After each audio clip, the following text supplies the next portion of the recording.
Good afternoon, everyone, and thank you for joining us today. It's always a pleasure to welcome colleagues and students and guests to the Kent seminar. And today's gathering is a particularly special one as we celebrate our distinguished lecture, which is an annual highlight of the series. The Kent Seminar Series is supported by the Paul F. Kent Memorial Fund, established in 1977 to honor the legacy of the University of Illinois alumnus Paul Kent, a graduate of the civil engineering in 1920. Paul Kent dedicated his career to public service in Illinois and neighboring states, and he remained deeply committed to civil engineering education throughout his life. He was the founder and president of the University of Illinois Civil Engineering Alumni Association. I don't know if you know, but this is the largest alumni association civil engineering in the country. And he receives both the U of I Loyalty Award and the Civil Engineering Distinguished Alumnus Award. This spring, we have hosted 14 presentations focused on autonomy in transportation. And while we still have one to go, today's distinguished lecture is the capstone event. We're honored to welcome Dr. Yinhai Wang as our guest distinguished seminar lecture today. So let me take a couple of moments and talk about Professor Wang. Professor Wang, he's a colleague and a good friend whom I know and work together for a long period of time. He's the Thomas and Marilyn Nelson Endowed Professor of Engineering at the University of Washington, where he also served as the director of the Smart Transportation Applications and Research Laboratory, which is known as the STAR Lab. Professor Wang's research spans traffic sensing, transportation data science, edge computing, simulation, safety, and smart urban mobility. He holds national leadership roles across several key professional organizations. He chairs the TRB Committee on Artificial Intelligence and Advanced Computing Applications, serves as Vice President of the Council of University Transportation Centers, and is the Connected and Automated Transportation Section Editor for the ASC Journal of Transportation Engineering. Professor Wang previously served as the President of the ASCE Transportation Development Institute, founding co-chair of the ASC Connected and Automated Vehicle Impact Committee, and elected governor of the IEEE Intelligent Transportation System Society, and a member of the IEEE Smart Cities Steering Committee. His recognitions include the 2023 ASC Francis Turner Award, the 2018 Innovation in Education Award from the Institute of Transportation Engineers, and multiple Best Paper Awards from organizations such as ASC and IEEE. Professor Wang is a licensed professional engineer in the state of Washington, a member of the Washington State Academy of Sciences, a distinguished member of the ASCE, and a fellow of both IEEE and ITE. He received his PhD in transportation engineering from the University of Tokyo, and more recently, which is really important for you guys, he's completed his second master's degree in computer science from the University of Washington. I can keep going and going here. I mean, he's a good friend. I'm very, very honored to introduce him. And please join me. Welcome, Professor Wang.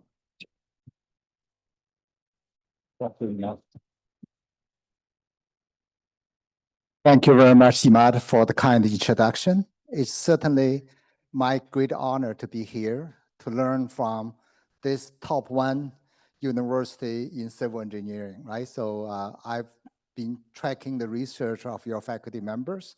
They're all outstanding, have been doing a lot of wonderful research. So certainly this is more of my opportunity to get to know you and learn from what you have been doing, right? So taking that opportunity to share what my lab has been doing, right? So the title for today is the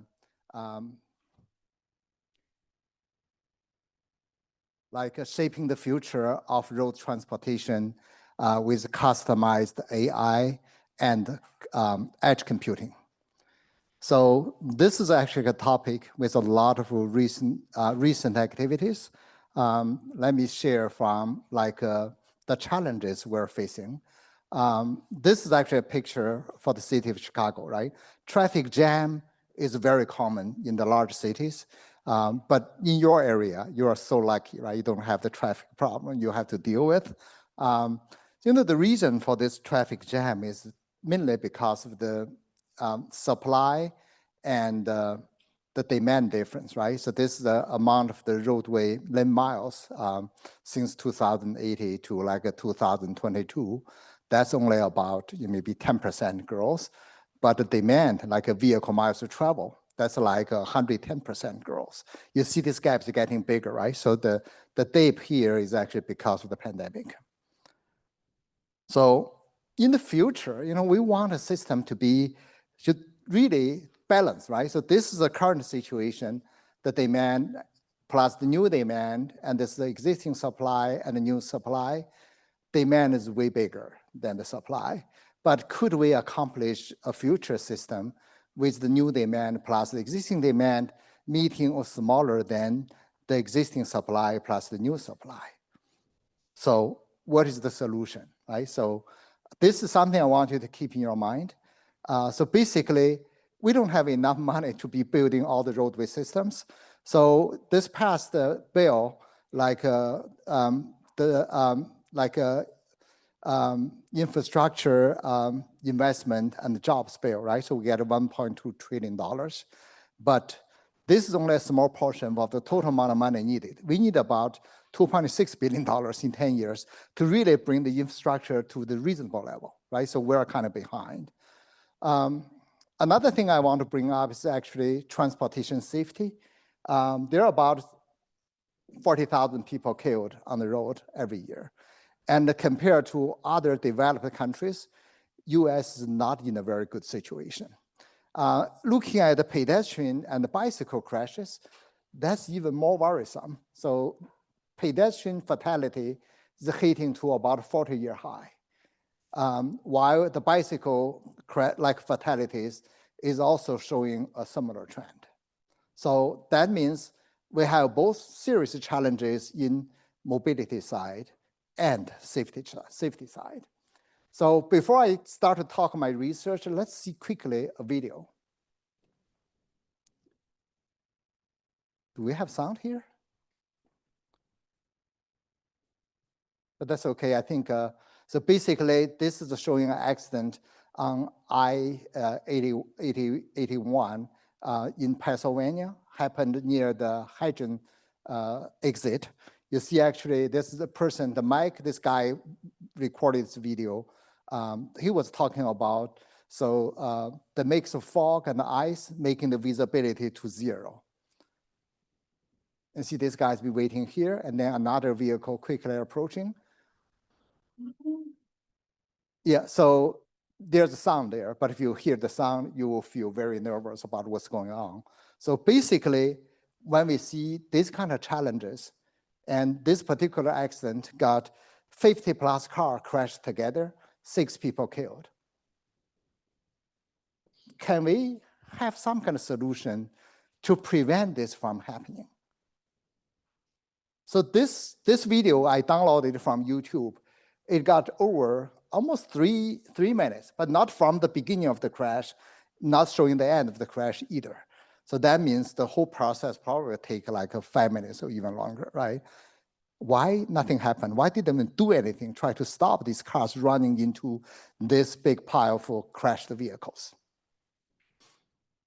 Yeah, so if you look at the literatures, US DOT has been talking about connected vehicle technologies can potentially reduce up to 80% of the crashes. And this is actually the concept of connected vehicles.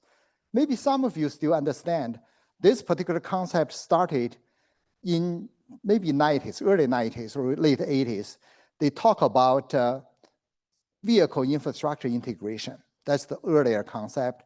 If you trace back all the way of this idea, it started in the 1960s. But why after so long, right? There are so many decades, we did not really see anything happening, right? So any success stories reported from there. So the overall concept of this is, if a crash happened and somebody reported this crash to the roadside unit, Roadside unit will be sending a message to traffic control center, and the center engineers will be deciding what to do, including how do you ride vehicles like to different routes, or like you inform the users about this is happening. And at least warning people there's a big crash downstream of the road. Is this system going to work, right? Let's look at the current situation. This is the amount of projects funded or planned, like already funded in the planning stage. You see the yellow is showing operational projects, means they're already in operation. And the green shows like the planned projects. If you look at the number of roadside units deployed, there's a total of 13,000, right? There's already 9,500 in operation. But did you hear or did you read any news articles talking about, hey, we have this project installed, this roadside unit with the connected vehicle technology, and we saved this many people's lives? No success stories, at least I cannot find. It's zero success. But if you look at, how much you invest, right? Each roadside unit, not to count about, the wire, conduit, all kind of construction costs. Only the roadside unit will cost you somewhere between $5,000 to $8,000 each unit. Why we don't see anything, right? No success. This is actually some of my thoughts. Let's say you have a lot of roadway sensors, right? Like acoustic sensor, infrared sensor, or loop sensor. These sensors are deployed for one of the two main purposes. The first purpose is they deploy the sensor for collecting data, right? Another service is to support operations like a traffic signal control or other things. So if I were the sensor manufacturer, who do I care? I care about people who buy my sensor, right? Like transportation agencies, they want to do their work in traffic operations or data collection. I don't care about this roadside unit.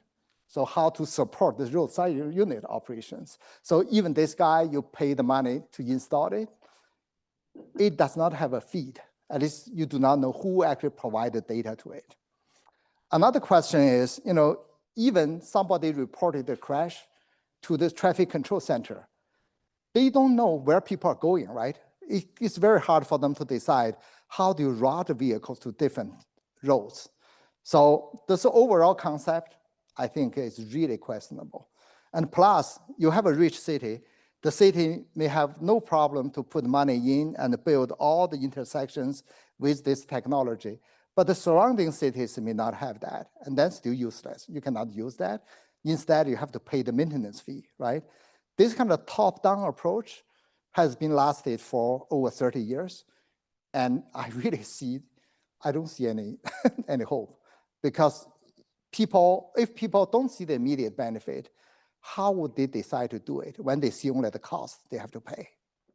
So another issue is the previous communication protocol used was, they called it the DSRC, like a dedicated short-range communication. And persons like iPad or other personal electronic devices do not support this. So that means you cannot really use your personal device like a cell phone to receive this kind of communication signal. And that creates another issue. It could be connected with the onboard unit of vehicles, but not active users. So talking about the data to feed the system, there are places with this kind of redundancy, right? You see this particular pole gets a lot of cameras. And these cameras actually create another problem. You see like a different company sensors, they may have different technology, different data stream. And also the measurement is with different resolution, time resolution, or like the sensor data resolution itself. And coming to the down end, the users who are using that, that's a problem. Because the Washington State DOT keep asking me, hey, Professor Wang, can you please create a training course? We want to know how to put the data together. I said, if you want to do that, I can do it, but you may have to pay a lot of money because this sensor data is not standardized. Maybe I can do this for this particular manufacturer, I can do a training course, and then shifting to another manufacturer, you have to do that again because these things are not standard. So redundancy and data format problem is a challenge. Another challenge is actually most critical data that we need for our driving. So what kind of data you see the most important for you to drive? What kind of data you need the most, but mostly not available today? How far you can see, the visibility data, right? So this is actually a visibility sensor. This sensor will cost you at least $30,000 per unit. In Washington State, we have less than 10 of them, even we have a lot of roads. And this is the weather station. We have 180 weather stations for the entire state. And that's also not enough, right? In Washington State, in Seattle area, it's close to the coast, very mild temperature, but when you go to the east, it's dry in the summer and cold in the winter. So how do we understand roadway situation better, with the existing equipment on the road? And then we try to put together a solution, right? So if you have the crashes and the crashes cause congestions, you have both the safety problem and the mobility problem. If you could address these things together, that would be the best, right? So let's think about, could we have something magic? The magic device I call Smart Hub at this moment. This particular device could understand what's going on, from the vehicles on the road, also from people's cell phone. And then you collect information, decide what kind of message you can give to these people to enhance safety and mobility. If there's a need, you could also transfer the data to the traffic control center. I put the color in yellow because that's not a required piece, right? In a lot of rural areas, you do not really have a traffic control center. There's nowhere you can send the data to, right? So if you could solve the problem, just let local people know and try warn them if there's a kind of dangerous situation. And that's very ideal and preferable. So we consider this kind of solution, is actually what we develop. And that's also the key focus of my talk today, is that edge computing system. And this particular system, we prefer these functions. Perception. It should be able to understand what is the environmental situation. Is this foggy, poor visibility? Is the road surface condition good, right? Is it a dry pavement, wet pavement, or the pavement is actually covered by snow or covered by ice?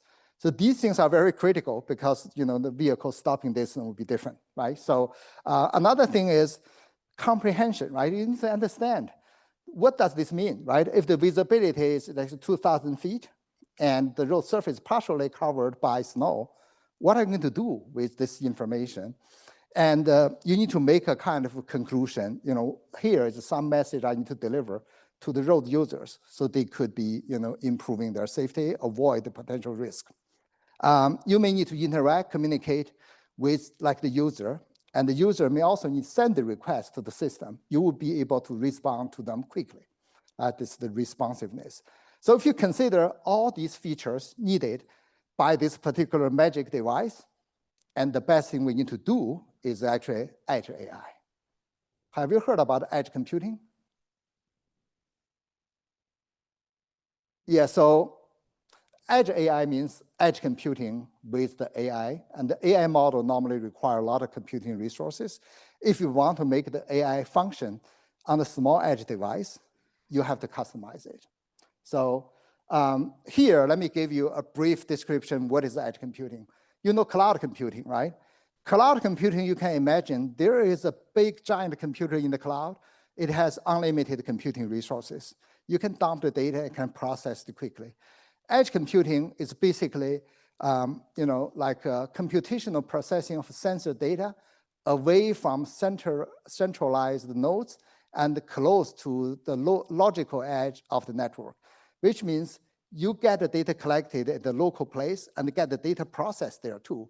So what is the biggest advantage of doing this? You avoid demanding high-speed communication bandwidth, right? So you don't have to send all the video back. Let me tell you a story. We work with Microsoft and several other companies for FTA project. And we wanted to put 5 devices on the buses and try to be collecting data to validate a pedestrian avoidance system. So our partner was Pierce Transit, and they have a total of 11 cameras on each bus.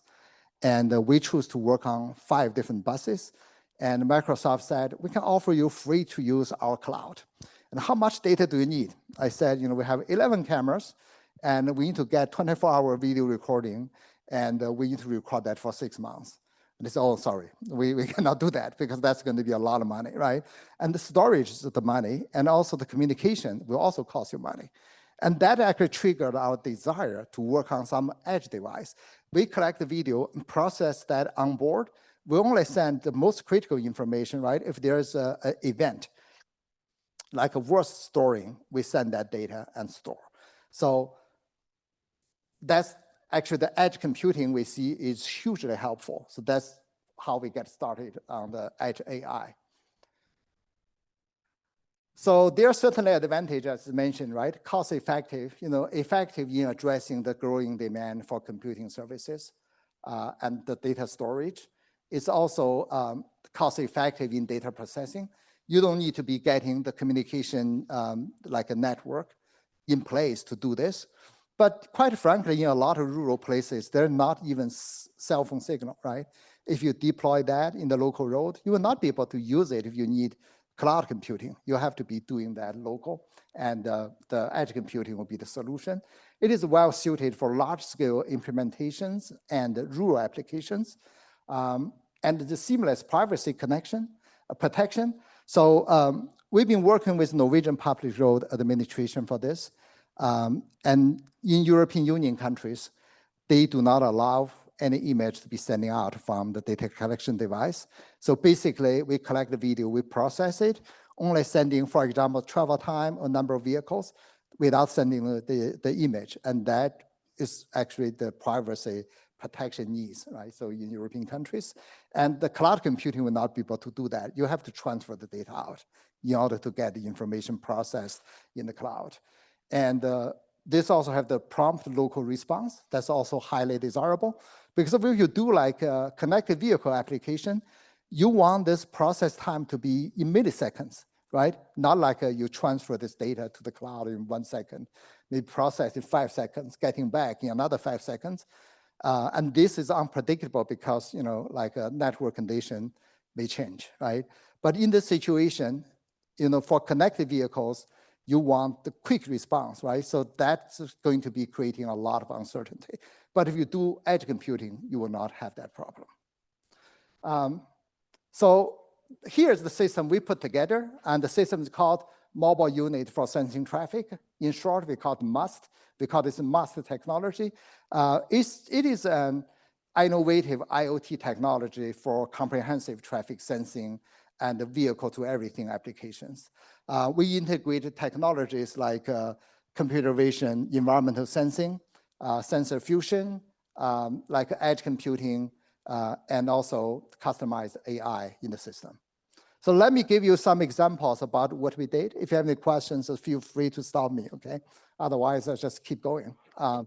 So the most important advantage is we combined roadside unit with sensing unit together, right? In this edge device, it could be collecting the data, processing the data all locally.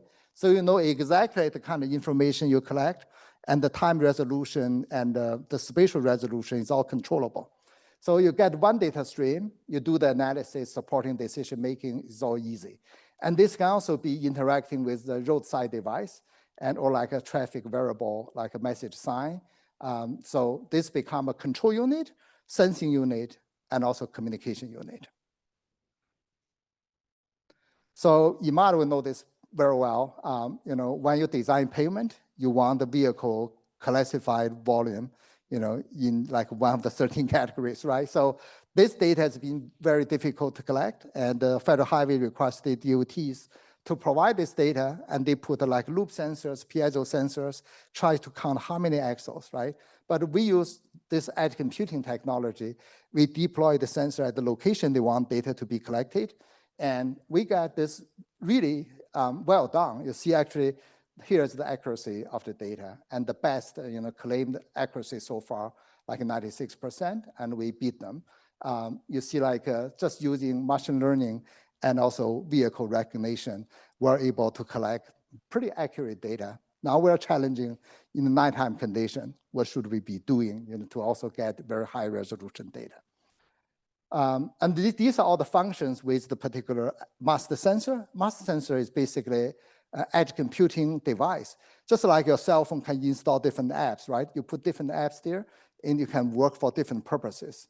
And this is actually sensing the environment, like the roadway condition. We detect, is the roadway dry, snowy, icy, wet? And based on their patterns, we label the data and try to train the model. Surprisingly, I think this model tells better if the road is covered by black ice, better than humans' judgment. I think that's pretty impressive.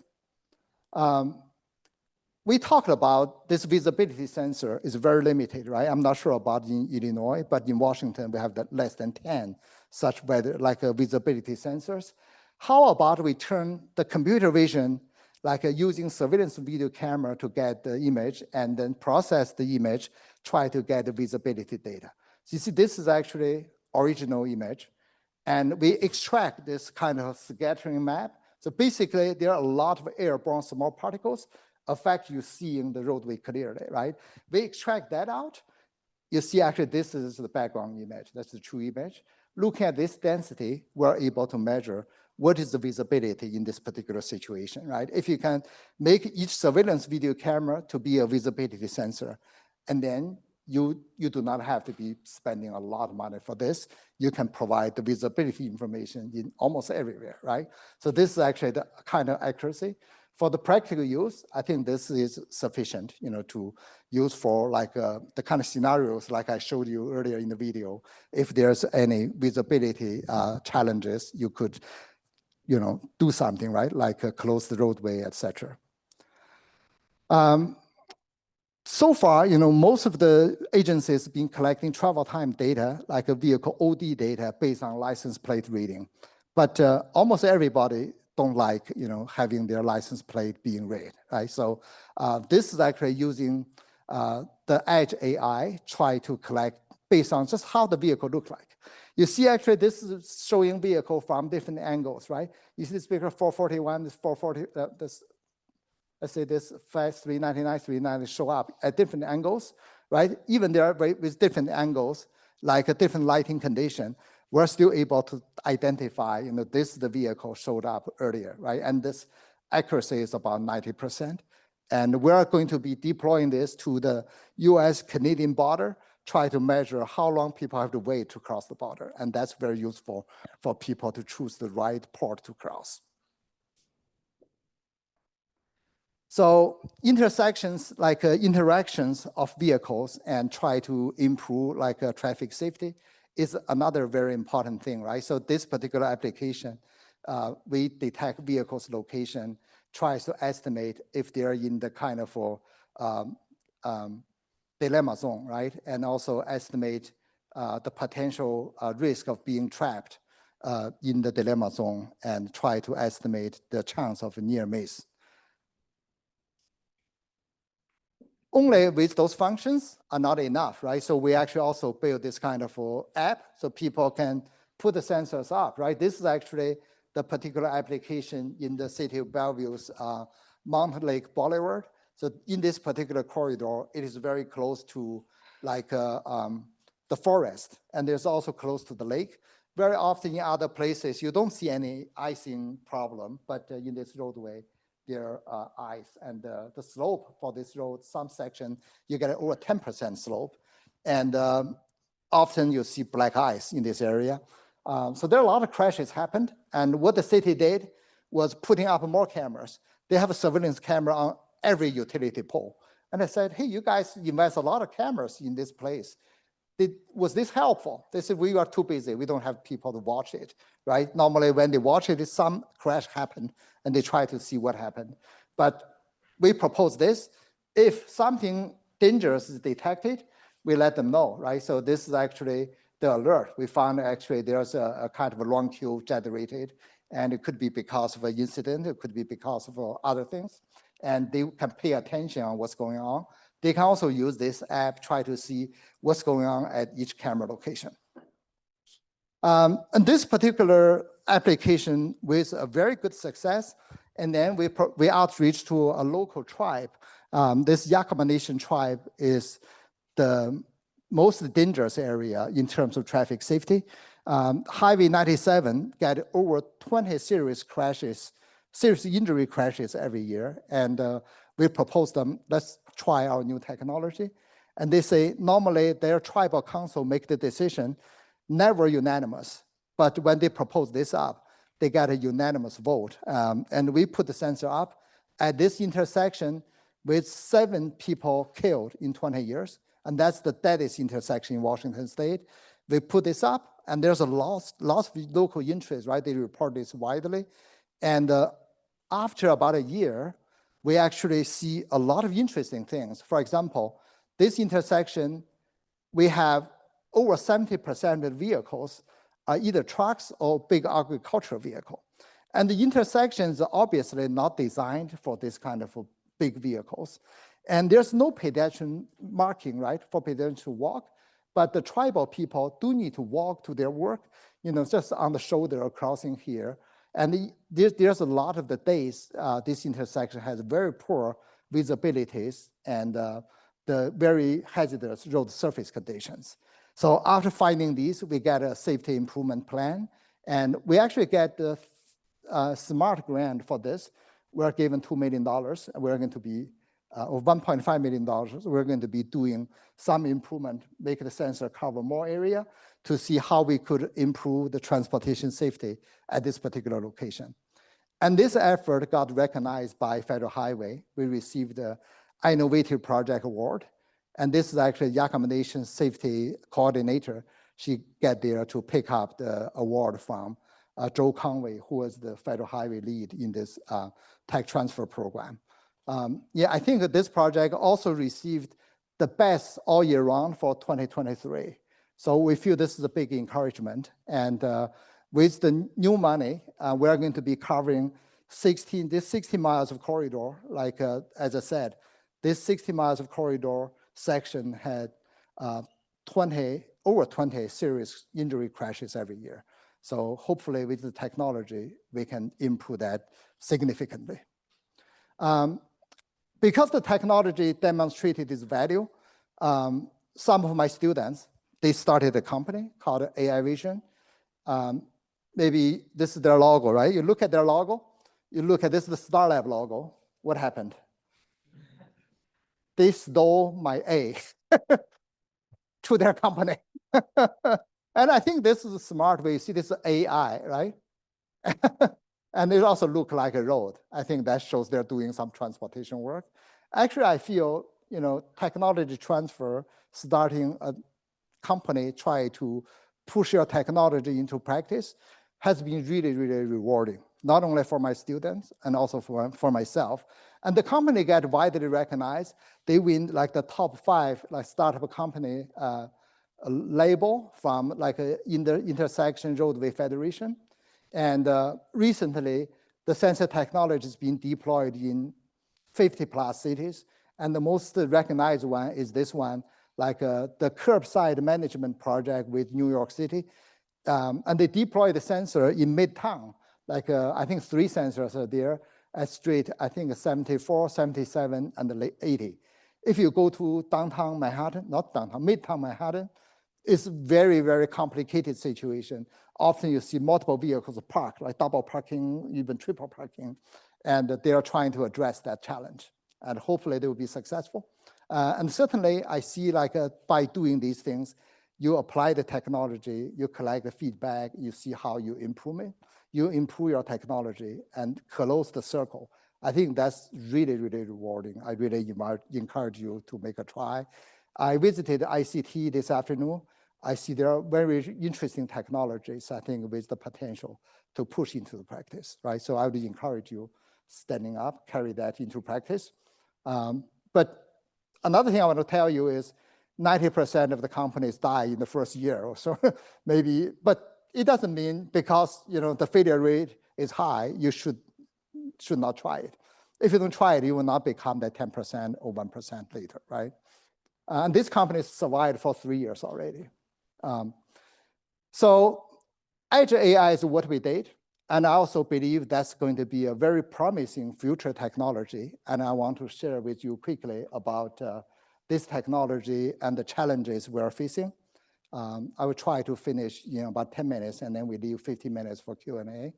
The three major challenges I want everybody to be aware is resource limits, device heterogeneity, and the scenario variations.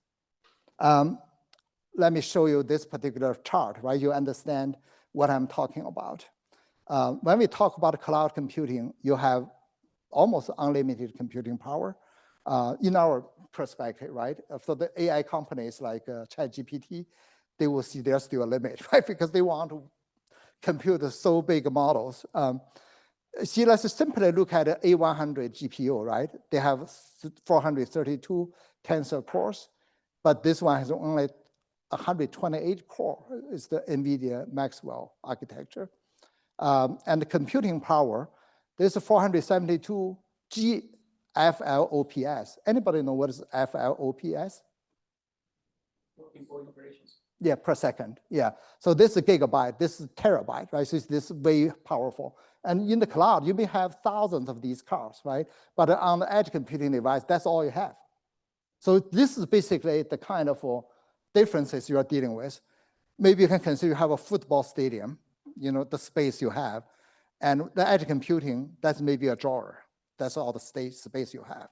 So the difference is huge. If you want to make that work, you have to be super, super careful, right? Let me share with you some quick hints. And that's basically what we summarized based on over the past 10 plus years of research on this particular topic. So to make it work, you need to make your model really lightweight.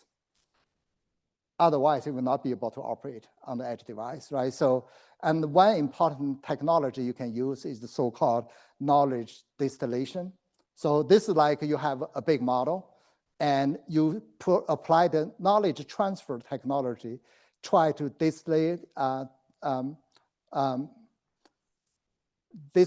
like the technology, the knowledge, and try to get a smaller model that could be operable on your edge device, right? So you need to be reducing the size, number of parameters into a smaller version of the model.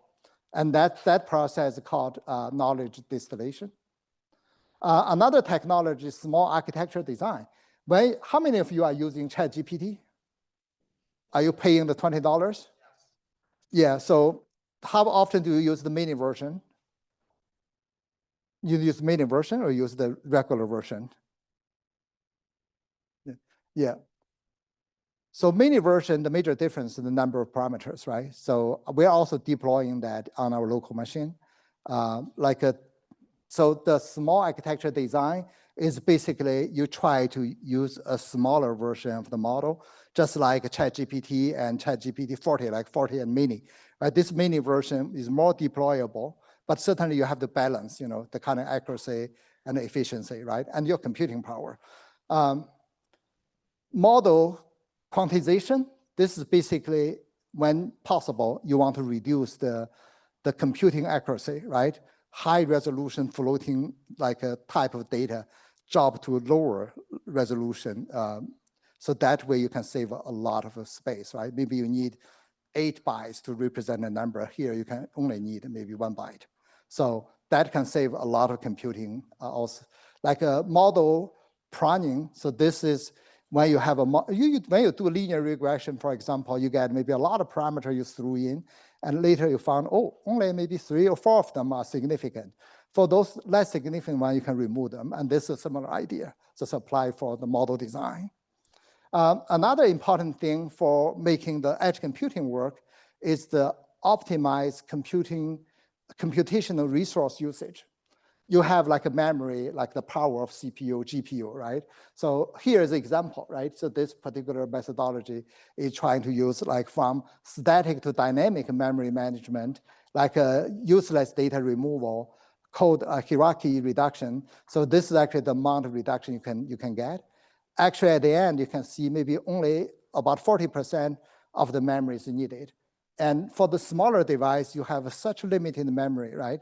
If you could compress the use of a memory, reduce the time it occupies the memory, that will be all super critical. Another thing, cache efficient execution. Maybe you found there's a portion of code you have to repeatedly compute. In this case, you could just save the computation result to a far end of the cache in the way you need it. Just go to the cache to get the number out, right? This is saving resources that you compute it every time. Channel pruning is similar to the model pruning, right? So if you see some channel of the data is not contributing significantly, you have to drop it. That's actually addressing the challenge number one, the resource limits, right? So the second challenge is the device heterogeneity, right? So this one, how do you address it? And we could do the model level solution, right? Normally, you see, depending on the hardware's configuration for your edge device, the kind of model you can run is different, right? Like Raspberry Pi, anybody use Raspberry Pi? It's like $50, very cheap. You can still do a lot of things. Actually, our first version of the mask was based on that. And then you have NVIDIA Nano and the TX2, right? The different kind of thing. If you develop a model, you train the model like once for all, train the model for each possible hardware. Before you use that, you make the hardware aware, like a neural architecture search. When you search it, you decide, oh, this model fit this, right? In that way, you can always find, based on the hardware and based on the methodologies you have in hand, find the best pair to operate together. Model deployment solution is another technique that you can use to address the device heterogeneity. This one is basically like after you do the training, you can still do the quantization, try to reduce the size of the model. You can also do model pruning, try to make it fit better of the devices you want to use. So the third challenge is the scenario variations, right? If you guys have ever done any work in this machine learning, you often see, how do I get enough samples for like training my model? If you do pedestrian sensing, it's not difficult to find like a pedestrian picture, somebody walking, right, with two legs. Sometimes you see only one person, person have one leg, and person sitting on the wheelchair. They all consider pedestrian, right? But how do you get enough data to make your model aware of that? You may get limited amount of data, and then you can do this data augmentation, like this original image, and then you can do the left rotation, right rotation, vertical flip, try to be generating more different scenarios to train your model, increase the sample size. If you have, for example, 10,000 like labeled data, you only have one image contains the wheelchair user. The model normally cannot recognize the wheelchair user because it considers, if I do recognize pedestrian, my performance is better. I tend to ignore that wheelchair user, right? So there's just the technology you can do for that. And dynamic model conditional inference, you can also look at which particular condition. Let's say you want to detect vehicles. When the roadway is dry or covered by snow, it's quite different, right? So you should be considered that's two different conditions, like recognizing vehicle from the snow background versus recognizing vehicle from the asphalt pavement background.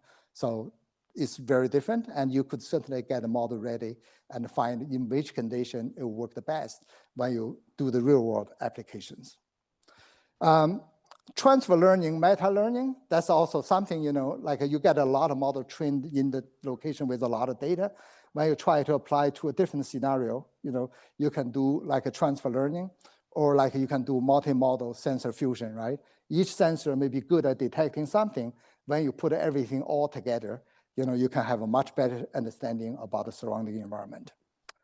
So one other thing I want to emphasize is actually the importance of customize the model, right? So you can grab the computer science AI model and see this will work for my transportation scenario, and you tend to apply that way. When I interact with students, somebody bring up the question about, it doesn't seem everybody using the AI model correctly, right? Some are using in the wrong scenario. So this is actually a live video feed from Shinjuku in Japan. And you can see we use the regular computer science model. These pedestrians are detected properly. But in more challenging scenario like this, you want to recognize the pedestrian, their system is not going to work well because this is a very crowded scenario. The occlusion is very significant. And let's look at this example, right? We use YOLO V11 just to implement as it is. We see a lot of these pedestrians are missed. But look at the right side application, that's the model we developed by ourselves by considering the transportation features, the near and the far end differences of pedestrians. You see, we basically get everybody detected. So that's the difference, and that's the importance of doing your domain knowledge application to customize your AI model to make it better for your needs.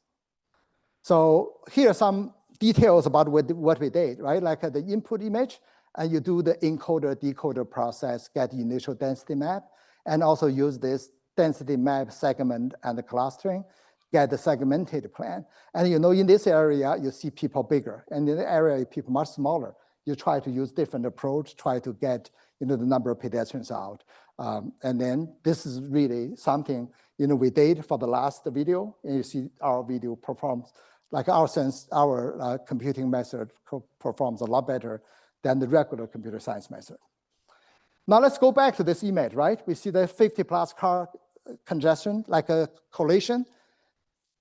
Using the technology as it's presented today, we are able to address this challenge, right? So when the snow starts to fall, we can generate a visibility warning, right? Because visibility becomes so low, and let's say PennDOT could choose to close the road, do some control, right? And when the snow fall on the ground, there will be generated another warning, right? That's the road surface condition warning. And when some first vehicle, run into a crash with another vehicle, you could generate the incident warning, right? So you have multiple ways to prevent this tragedy from happening. And what we need to do is not that complicated. It's basically a sensor you put up by the road, and the sensor can do the job all by itself. Let's just put several other thoughts. This is the last several slides of mine, and I want to share with you people's opinion about AI.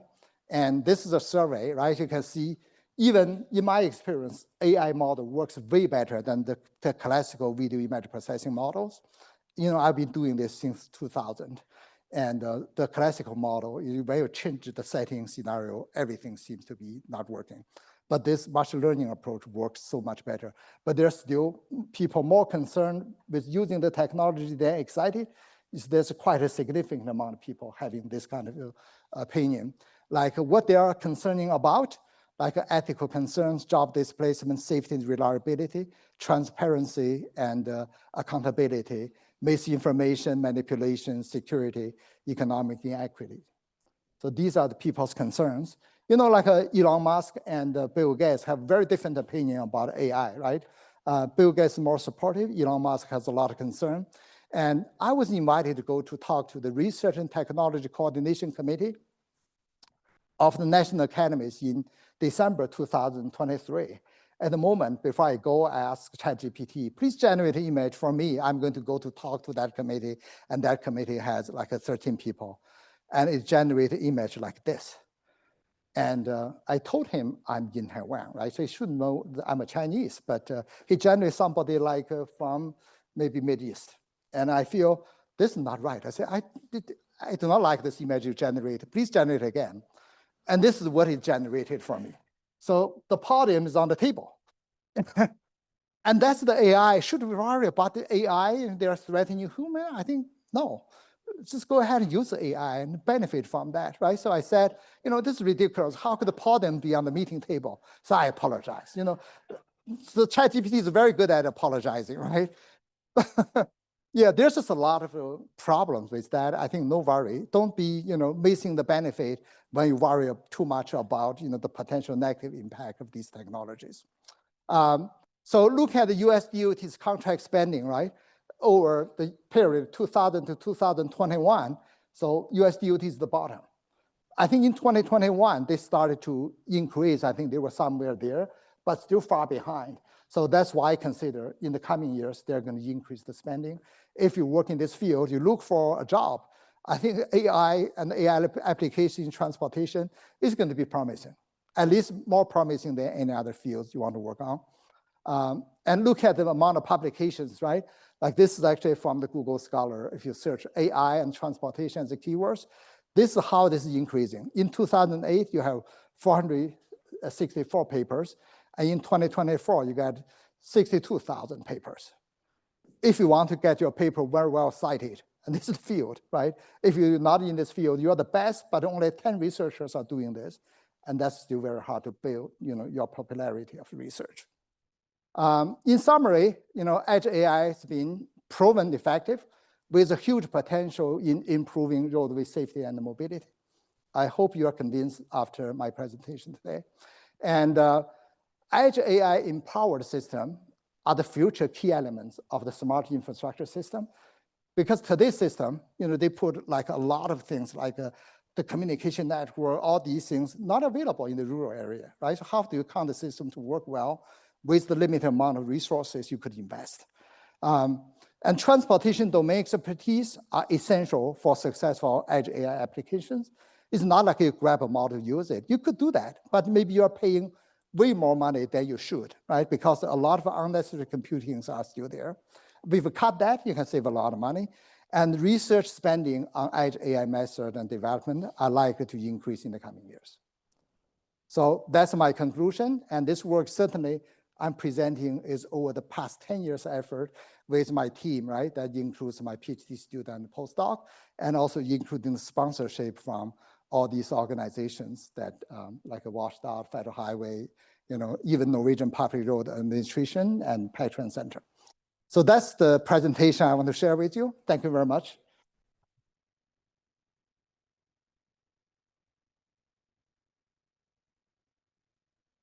Before we take any questions, first I wanted to thank Ken for organizing the Distinguished Ken Seminar, and for Laura and Johan for working the whole semester for this whole series.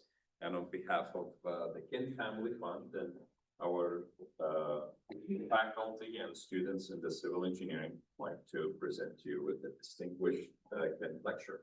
Thank you so much. Absolutely.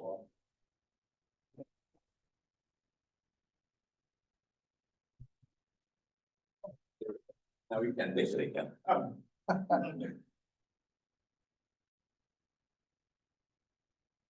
right, thank you. Thank you. Now we can take some questions. Yeah. Any questions? Questions. I'll go there. Yeah, go ahead. Thank you for this. I got one question. Yes, I can. I didn't go for the followers, but I would really improve the low supply. Low supply what? The low supply. Low supply? How the more than 50% of the more than more than 50% of the congestions are caused by incidents.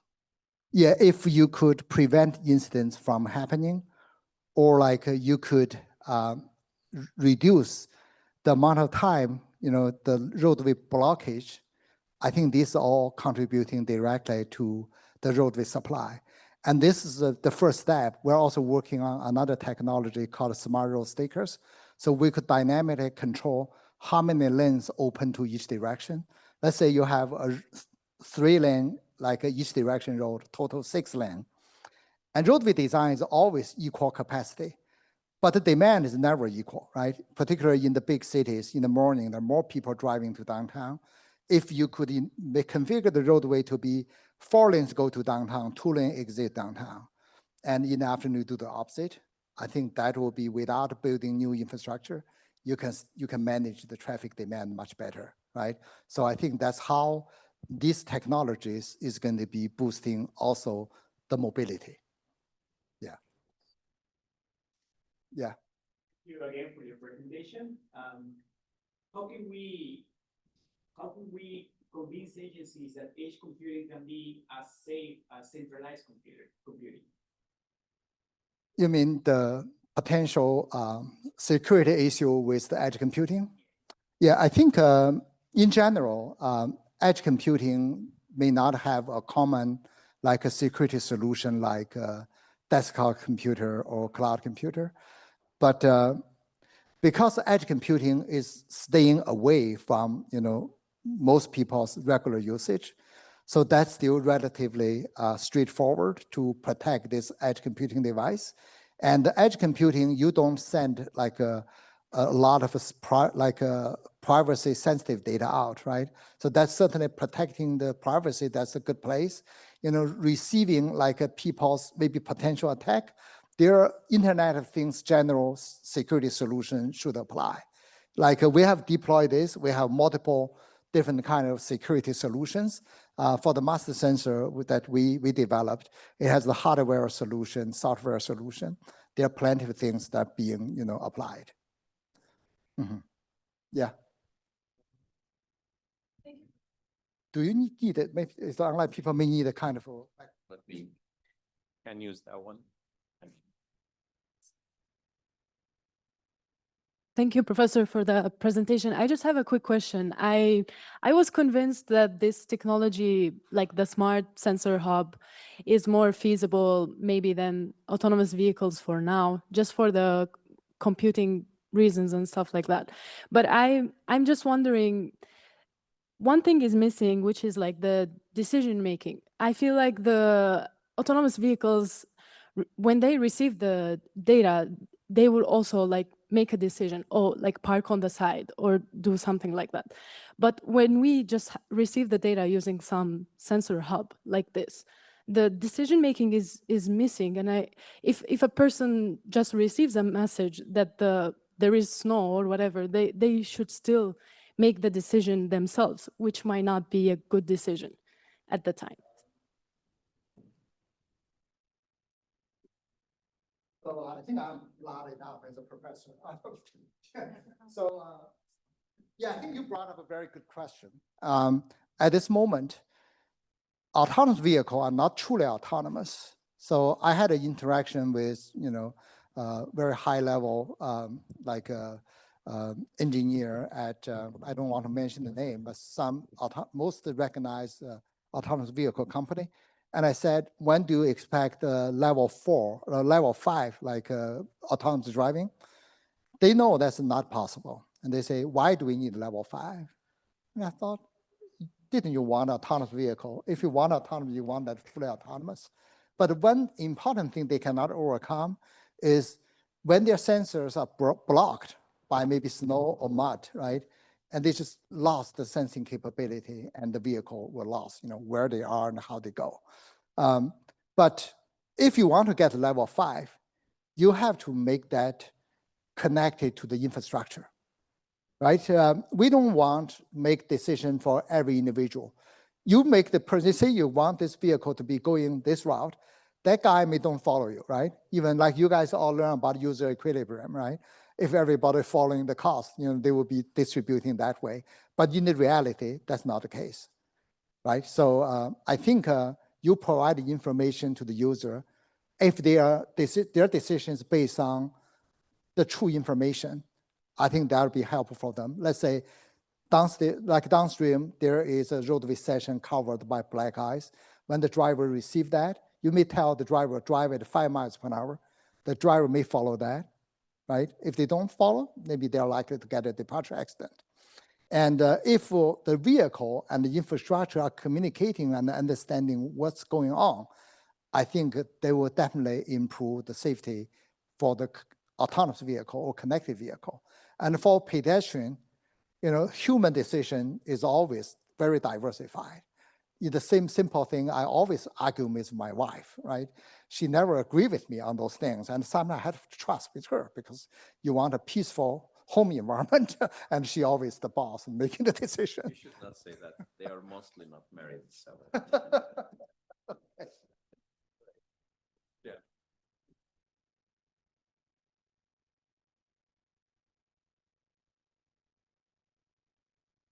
Yeah, thank you for your examples. I guess I wanted to have a question about the first safety with the fog in the trucks.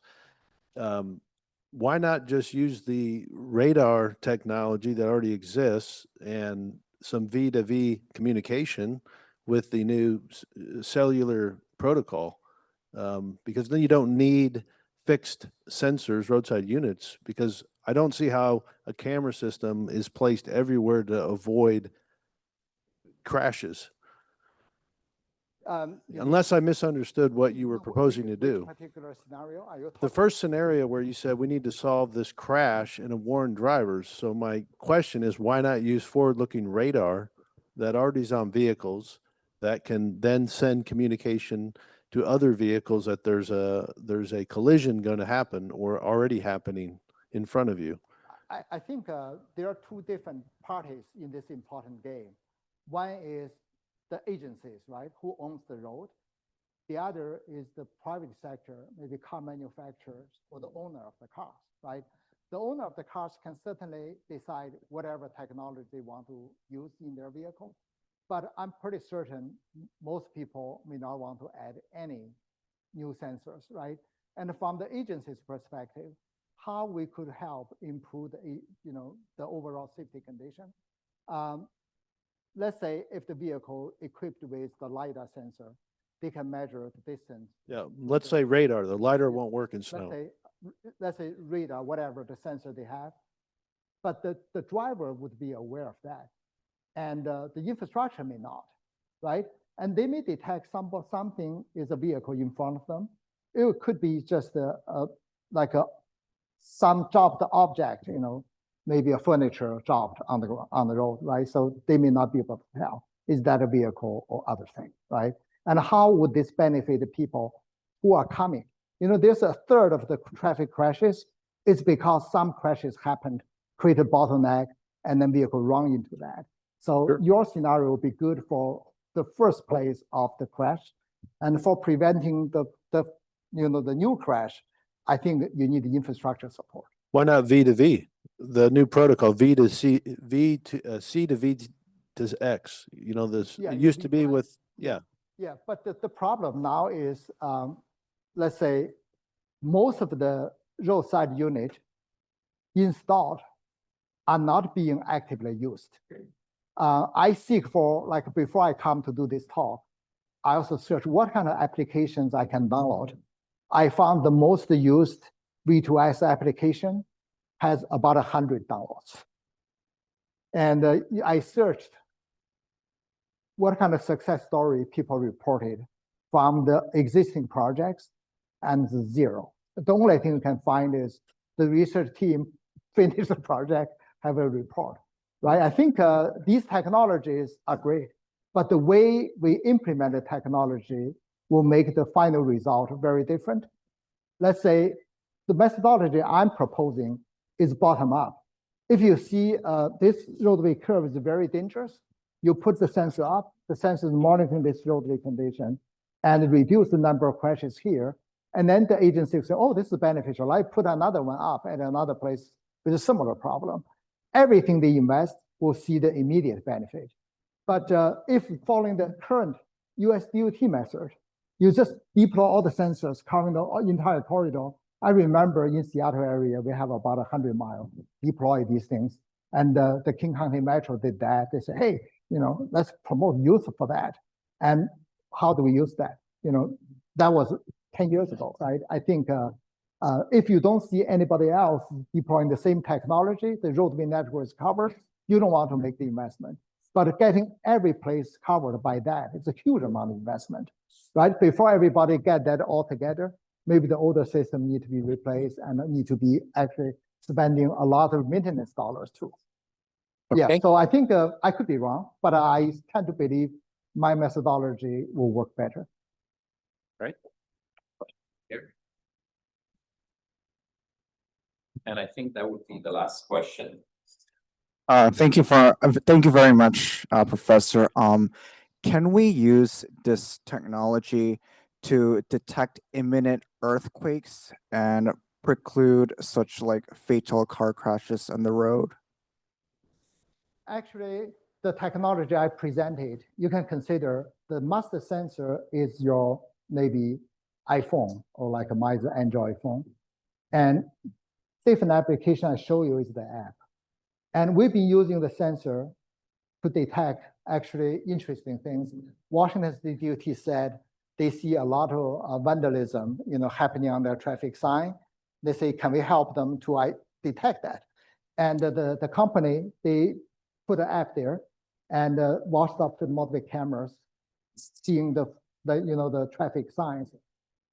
It did capture a bunch of people, and the state patrol got arrested multiple people because of they're doing that at the moment.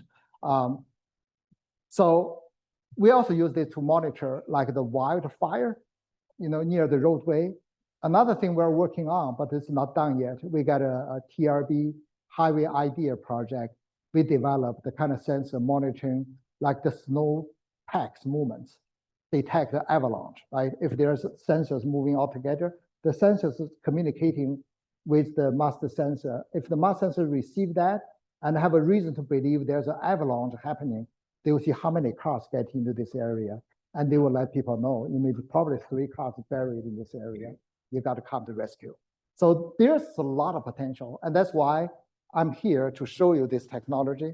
I think it's very promising. You guys should consider. Thank you very much. I'm gonna make an exception, so. Okay. Yeah. One quick question. Okay. This is very interesting. Again, enjoyed very much your talk. My question is, with every camera, do you want to put a processor, or how many of these computers or processors that you have to install with the system? And yeah. This is actually a sensor. The sensor have its own camera, but you could also use the existing camera. But if you use the existing camera, the camera signal is likely brought to the control room already, right? Traffic management center.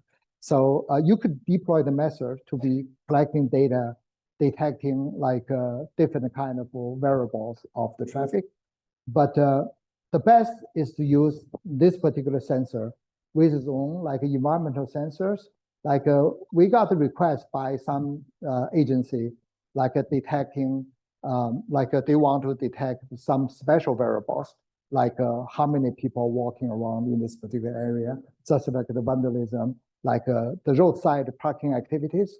You could just be focusing this in different applications.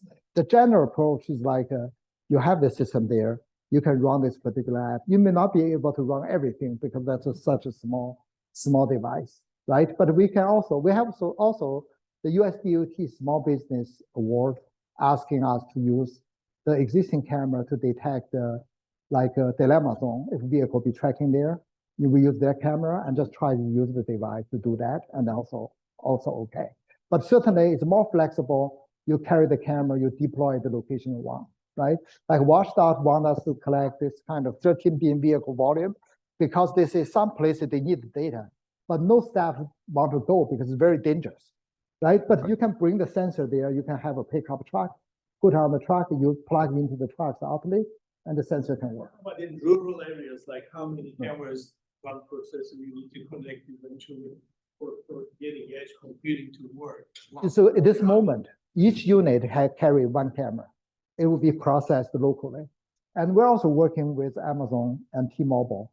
They have a edge computing server. You can transfer multiple camera signal to the edge server. It's all locally using the local network. You can also do that, make your deployment very flexible, right? You can scale up and down with very controllable cost. Yeah. All right. Thank you so much, and we really appreciate you being with us today. Thanks a lot.